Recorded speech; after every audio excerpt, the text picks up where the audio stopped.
Hey everyone, welcome back to John's Watch. Today I'm going to be taking a look at a new game called Dragon Quest 1 and 2 HD-2D Remake.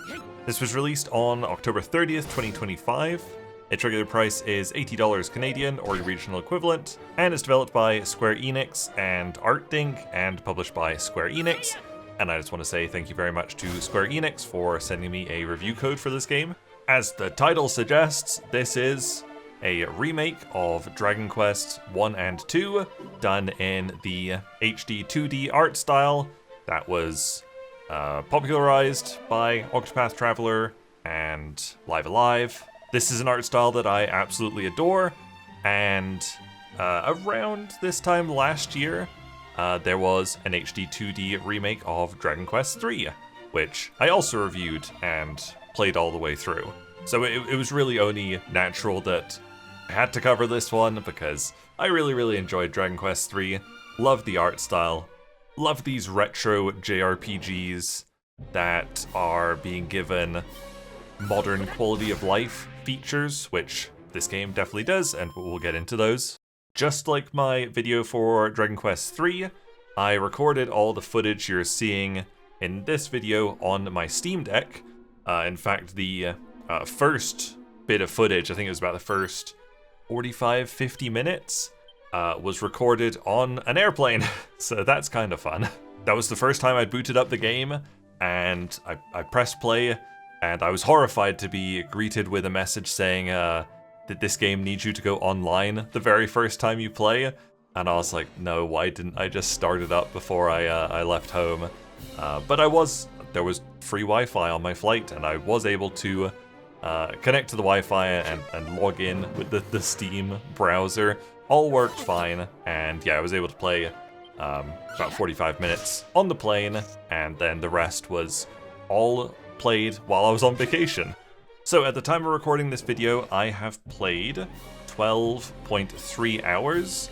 I am literally right in front of the final boss of Dragon Quest 1. Haven't touched Dragon Quest 2 yet, just played Dragon Quest 1, and I figured my thoughts on the game are not going to change just from fighting the final boss.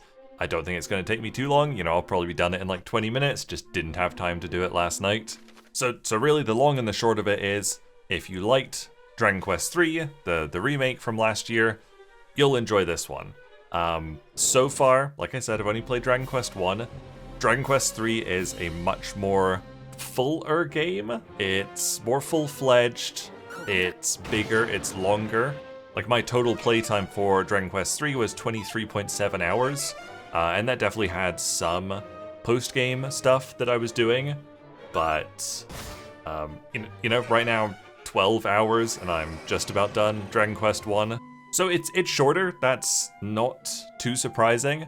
I will say that I started Dragon Quest 1 on the regular difficulty, just like the draconic difficulty. I think it's just called Dragon Quest difficulty.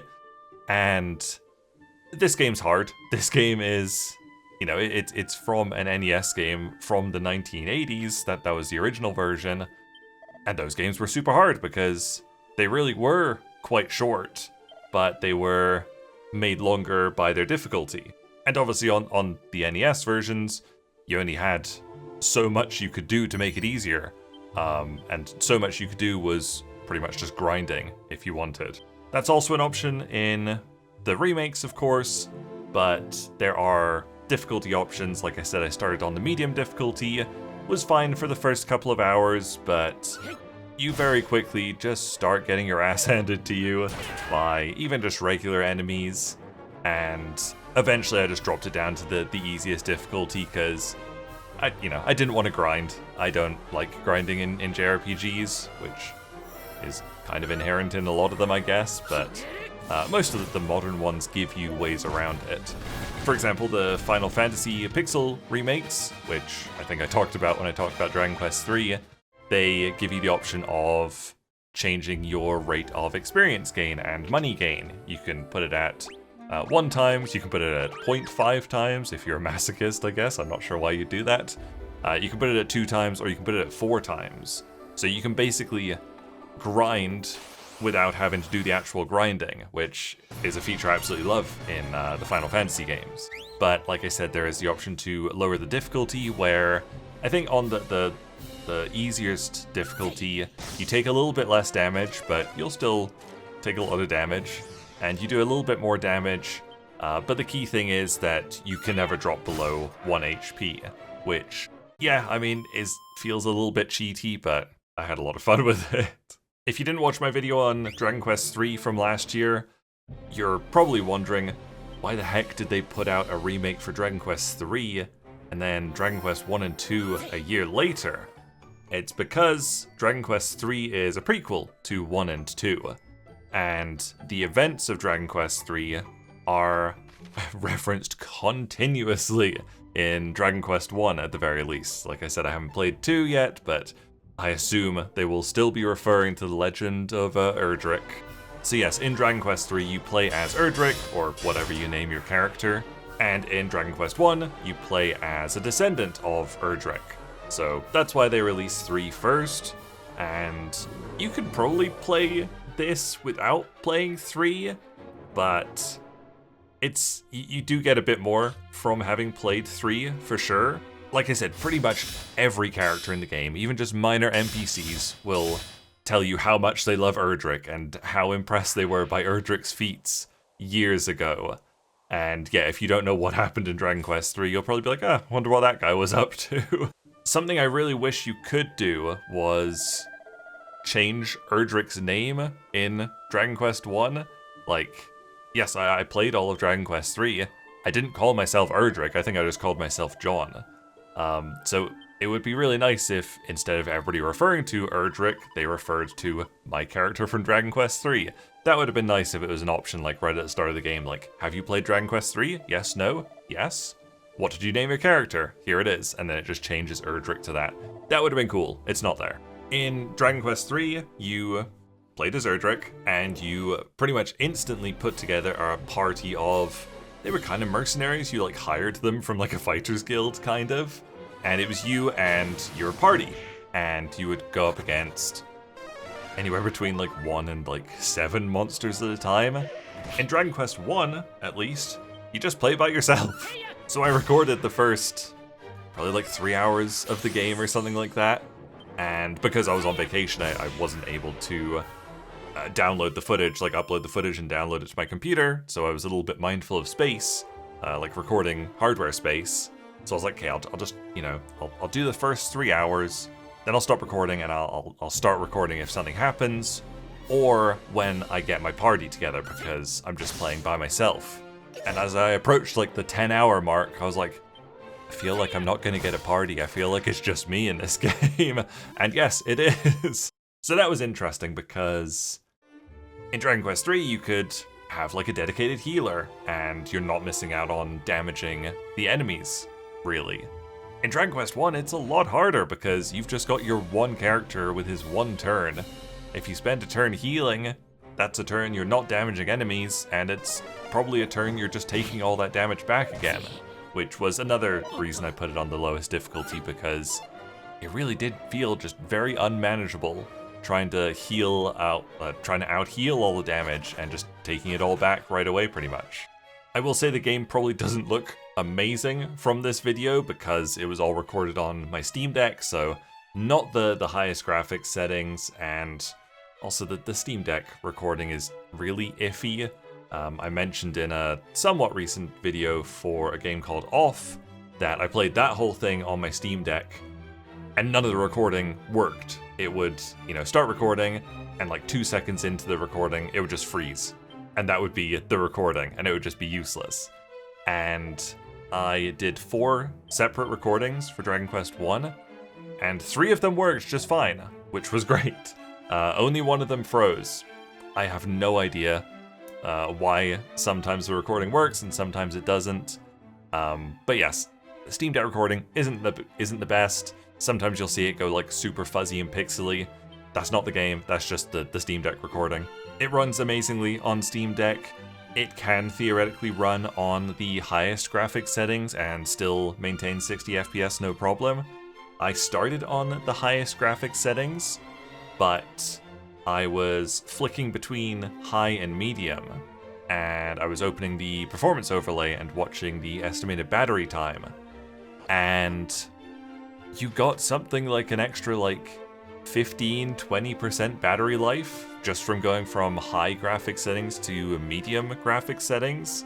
I would just I would have it on high, I'd drop it down to medium, and I'd watch the estimated time go up by 20 minutes. Switched it back to high, the 20 minutes would just disappear and it would just keep going down.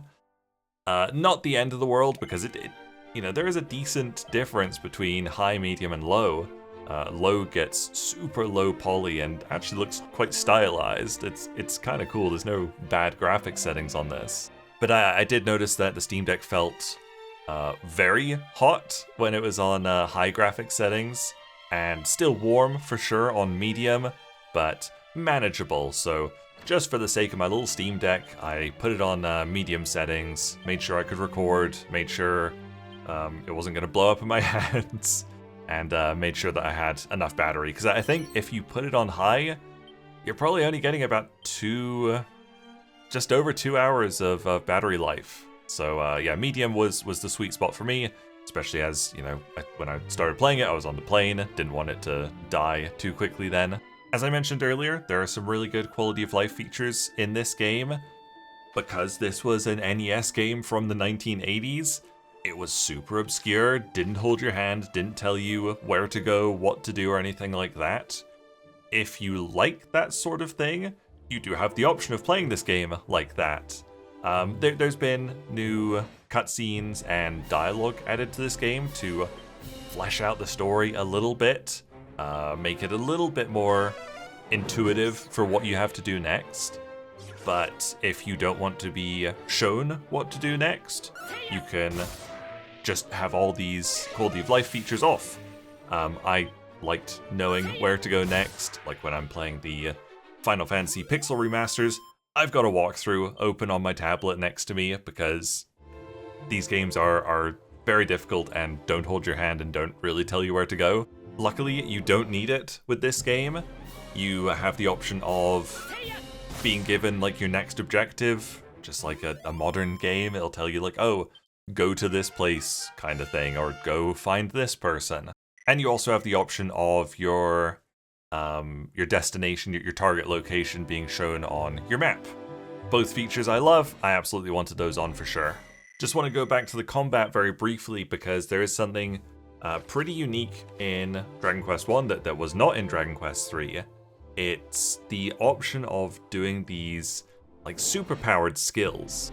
Basically, as you progress through the game, you unlock these different elemental soul sigils, and depending on which ones you have and which abilities your character knows, you can potentially do stronger versions of some of these skills. So for example, one of the skills is called, I think it's Undead Undoer, which, as the name suggests, does bonus damage to undead enemies. And speaking of that, you also have the option of toggling off or on whether the game will tell you which of your spells, abilities will be super effective against an enemy. If you're faced with a horde of zombies, then it'll kind of flash the icon of Undead Undoer, and if you highlight it, it'll say that the enemies in front of you are vulnerable to it. You can enable or disable that if you want. I had that on because I like that as a feature. But the way you do the special versions of the skills is you have to be at half health or less, which is a very interesting requirement. And you basically go to the skill you want to use the special version of, and you hold X on it instead of pressing A to select it, and then you'll do the special version. So Undead Undoer does bonus damage to one undead enemy. If you do the special version of it, it does big damage to all undead enemies, or even all enemies in front of you, but with still extra damage to undead enemies. And that one was a really strong one. So yes, very, very interesting mechanic where you have to be at half health or less for it. That was very, very easy on the easiest difficulty, because if you want, you can just always be at 1 HP because you can't go below it. So yeah, if you want, you can always be ready to do the special versions, which was nice. Obviously, everything I've talked about in this video so far has just been about Dragon Quest 1, because I've just about finished that, so I haven't started Dragon Quest 2. There is something very interesting from the Dragon Quest Japanese website. It's the guidelines for, like the media for this game. And something very interesting, it says, please refrain from live streaming or posting videos or images of gameplay after the second credit sequence in Dragon Quest 2 until November 29th. So that's very interesting. That's not very obvious anywhere else, but it does sound like maybe they've added something new after the second credit sequence in Dragon Quest 2. Dragon Quest 1 has been very, very straightforward, you know, very, very old school JRPG. Not much post-game content. There was a lot of post-game content in 3. So I'm expecting 2 to kind of be like a middle ground between 1 and 3. Probably not as full-fledged as 3, probably with not as much post-game content, but certainly with more than 1. But yes, I just thought that was very interesting, and it doesn't say exactly what it is, but it does sound like maybe there's some brand new content right at the end of Dragon Quest 2. I will get to playing that myself eventually, but I thought between 1 and 2 was kind of the perfect time to do this video, if I wanted to get it out in 2025 at least, which I did. Well, there you go, that is my review of Dragon Quest 1 and 2 HD-2D Remake, at least as of just about finishing Dragon Quest 1. I think if you are interested in these games and haven't played 3, definitely start with 3. 3 is for sure a better game than 1. 1 has been fun, but not as, again, full as 3. If you played 3 and absolutely loved it, like my girlfriend who put like 80 hours into it or something like that, then you will definitely enjoy 1 and 2. I mean, I assume you'll enjoy 2. I've enjoyed 1, and I think 2 is probably going to be better. There you go, thank you guys very much for watching. Make sure you leave a like and subscribe if you enjoyed this video, and I'll see you guys later. Bye!